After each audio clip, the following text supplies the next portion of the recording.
केवल अच्छा होना भी कभी कभी बुरा होता है। केवल किसी का साथ देना, हाँ हाँ में हाँ मिलाना भी गलत है। रामायण एक अच्छे कार्य के लिए हुए हैं, लेकिन कॉग्निटिव कंडीशंस में, मनस्थिति की कंडीशंस में कहीं ना कहीं गलत वहां पे भी हुए हैं। बहुत टाइम तक उनके बीच में एक सेक्सुअल रिलेशन ना हुआ हो या अत्यधिक हद से ज्यादा हो गया हो, तब भी ये डिप्रेशन का कारण बनता है, जिसे हम लोगों से शेयर तो नहीं कर पाते हैं पर अंदर ही अंदर घुटते हैं। इस वक्त आप क्या सोच रहे हो? इस वक्त आपके मन पे चल रहा है कि मैंने उसको ऐसा कहा था और उसका कारण वो है। वो भी तो गलत है, क्योंकि देखा जाए तो उसने भी तो गलतियां की है पास्ट में, कुछ ना कुछ तो गलतियां किए होंगे। हाँ, मैं मानता हूं मैंने गलती किया था, और उसने भी तो वो गलती किया था। उसने भी तो वो गलती किया था। ये वक्त ही एक डिसऑर्डर्स का टाइम होता है। कह रहा है कि छोटे मोटे झगड़े हो तो घर अच्छा होता है, स्वर्ग बनता है। ये केवल बेवकूफों वाली सोच है। क्यों होगा झगड़ा, और क्यों होना चाहिए, और क्यों करे डिस्कशन, और कैसे ना करे डिस्कशन। कहते हैं बाइबल पे भी देखो, कुरान पे भी देखो, तो उन्होंने स्वर्ग और नरक के आधार पे पाप को बताया है कि पाप से क्या हो सकते हैं, पर वो किस तरह जीवन पे आ सकते हैं। बुद्ध की जीवन पे भी निर्वाण और उनके तरीकों और उनके चार पथ को देखोगे तो समझाने की कोशिश यही किया है। यानी कि फादर ऑफ साइको एनालिसिस के नाम से भी वो प्रसिद्ध हुए, जिन्होंने बोलने की तरीका, टॉक थेरेपी, और एक सोचने की क्षमताएं यानी कि ड्रीम एनालिसिस और साइको सेक्सुअल स्टेज के बारे में बताएं कि ये किस तरह से हमारे जीवन पे गलत तरीके से आ सकते हैं, जहां हम सामने तो सही रहते हैं पर अंदर से कहीं ना कहीं हम रोगी हैं। जिस पल भी रावण ने सीता को देखा था तो उनके मन में कामुकता उत्पन्न हुए, वो अट्रैक्शंस में आए, और उसे पता ही नहीं चला कि वो वासना, वो कामुकता आने वाले दिनों पे उसके पतन का कारण बन जाएगा। सबकॉन्शियस लेवल पे किस तरह का बीमारी उसके मनस्थिति पे पनपा, ये जानना अत्यंत अनिवार्य है आज के लोगों के जीवन में। या तो फिर कुछ कारणवश बोल नहीं पाना, विभीषण के जैसे। विभीषण कभी रावण के सामने बोल ही नहीं पाया। टॉक थेरेपी साइकोलॉजी उन्हें समझ में ही नहीं आ पाया, ना बोल पाए, इसीलिए डिप्रेशन के लेवल पे थे। श्री राम से सहायता लिए और अपने ही भाई को मरवा दिए, यानी कि रावण का मौत का कारण विभीषण ही बना। और इस सेक्सुअल स्टेज और टॉक थेरेपी के बाद यदि ड्रीम एनालिसिस को अगर हम सोचें, यानी कि अपने मन की इच्छाओं को यदि हम बांट नहीं पाए, बता नहीं पाए कि मैं ये कर सकता हूँ, मेरी इच्छा ये है, ये मुझे तुम क्यों नहीं करने दे रहे हो, ऐसे अवस्था में इंसान बेचैन हो जाते हैं और आहिस्ते आहिस्ते डिप्रेशन के लेवल पे चले जाते हैं। ना चाहते हुए भी वो बुरे कार्य कर बैठते हैं, जैसे इंद्रजीत यानी कि रावण के बेटे और कुंभकर्ण ने रावण के लिए किए, उनके भाई ने किए। ऐसे सारे साइकोलॉजिकल एनालिसिस की बातें मैं आपके साथ इसलिए कर रहा हूं क्योंकि आजकल घर पे माता पिता और बच्चों के बीच में डिस्कशंस होते हैं सो कॉल्ड बेस्ट बनने की कोशिश में। सास और बहू का रिश्ता तो बनता ही नहीं है। ससुर और दामाद भी खुद को बेस्ट बनाने के तरीके ढूंढते रहते हैं, रिलीजन्स के तरीके से, इंटेलेक्चुअल्स बन के, अपने एक्सपीरियंस के आधार पे किसी न किसी तरह खुद को बेस्ट बनाने की कोशिश करते हैं, ताकि सामने वाले को लगे कि आप बेस्ट हो और अभी मुझे इसका बातें सुनना चाहिए। कर तो हम यही रहे हैं ना, शरीर से फिट है पर मनस्थिति में एक बीमार।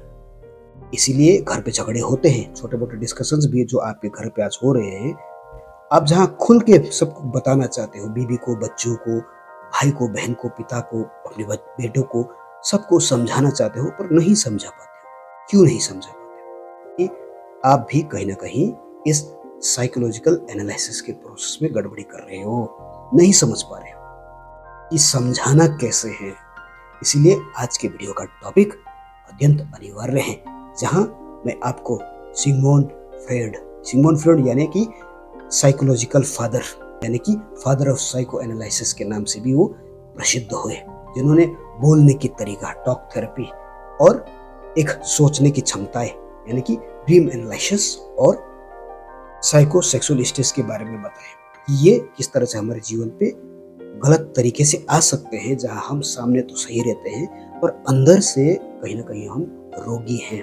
इसलिए घर पे चिड़चिड़ापन होना, झगड़ा होना या खुद को बेस्ट बनाने की कोशिश करना, और घर पे भी बेचैनी मन पे होना, कुछ ना कुछ मन पे उदासीनता, अकेलापन, डिप्रेशन हो जाना, और इसका कारण कभी न ढूंढ पाना। ये सारे फादर ऑफ साइकोलॉजी एनालिसिस यानी कि सिगमुंड फ्रीड के द्वारा ऑलरेडी बता दिए गए हैं, पर बस समझना है, क्योंकि गीता में भी यही कहा गया है, वासना काम के बाद ही इंसान भ्रमित हो जाते हैं। बाइबल पे भी देखो, कुरान पे भी देखो, तो उन्होंने स्वर्ग और नरक के आधार पे पाप को बताया है कि पाप से क्या हो सकते हैं, पर वो किस तरह जीवन पे आ सकते हैं। बुद्ध की जीवन पे भी निर्वाण और उनके तरीकों और उनके 4 पथ को देखोगे तो समझाने की कोशिश यही किया है, यानी कि साइकोलॉजिकल एनालिटिकल कंडीशंस। और आज मंत्रा थ्योरी के हिसाब से भी मैं आपको मंत्रास थ्योरी, मेरे आने वाली किताब की कुछ पहलू भी आपके सामने रखूंगा, जिसके कारण आपको पता चलेगा कि वास्तविकता में घर पे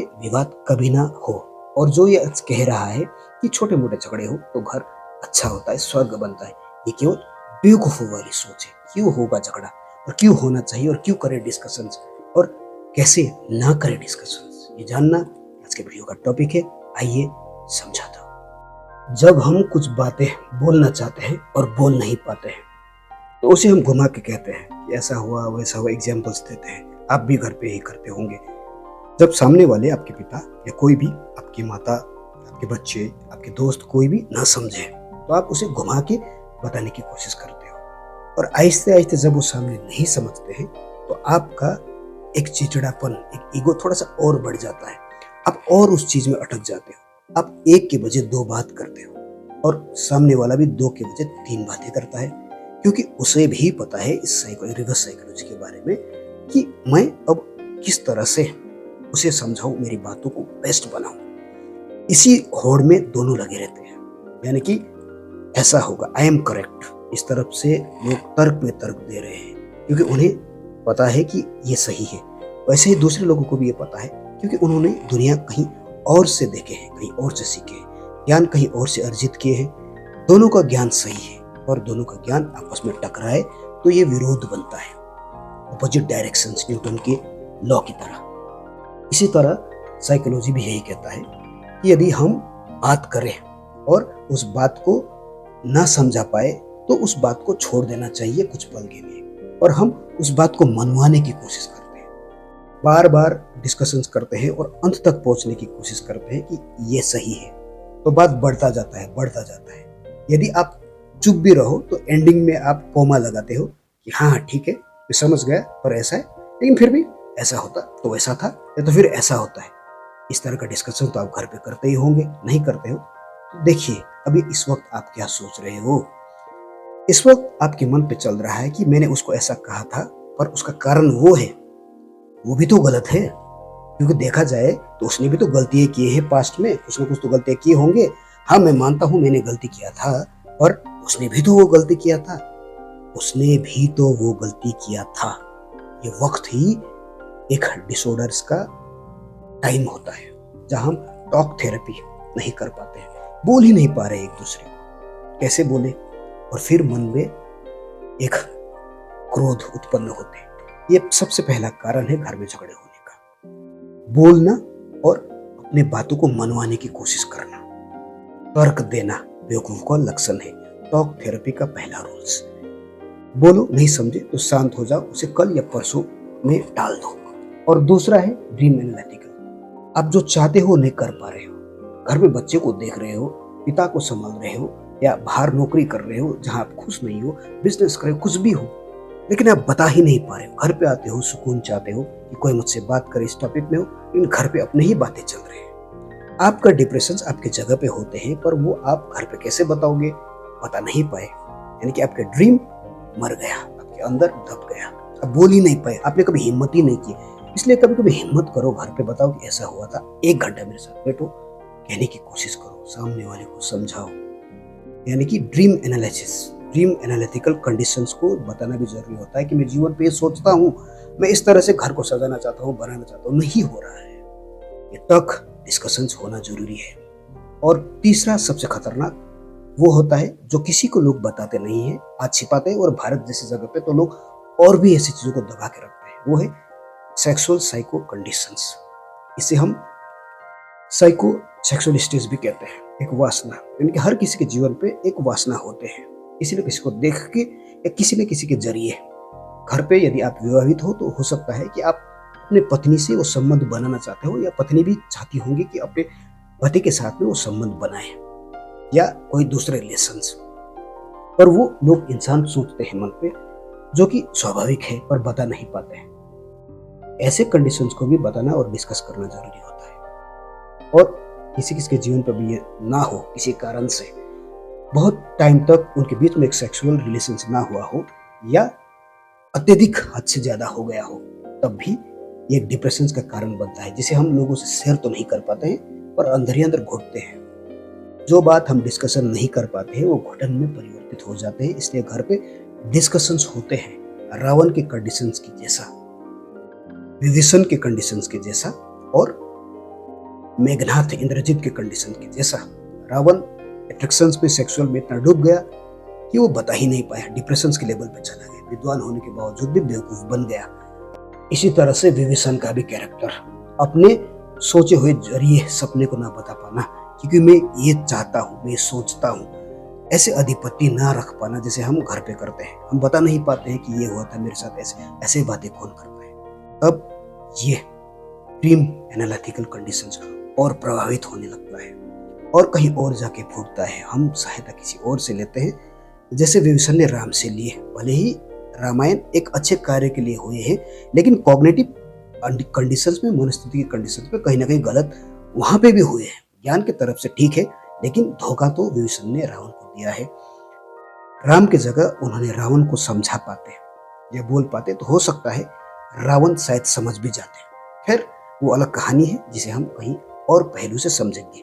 वैसे इंद्रजीत, मेघनाथ रावण के बेटे, या कुंभकर्ण, उन्होंने रावण को समझाने की कोशिश तो किया, लेकिन अपने मनस्थिति को एक ऐसी अवस्था में ले गए, यानी कि टॉक थेरेपी का उन्होंने कभी प्रयोग ही नहीं किया भी तो उसे एक अच्छाई के साथ में, केवल अच्छा होना भी कभी कभी बुरा होता है।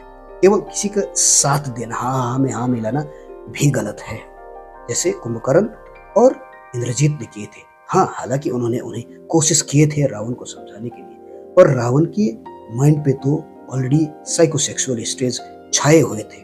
सबसे खतरनाक स्टेज यही है, साइकोसेक्सुअल कंडीशंस, वासना की लत।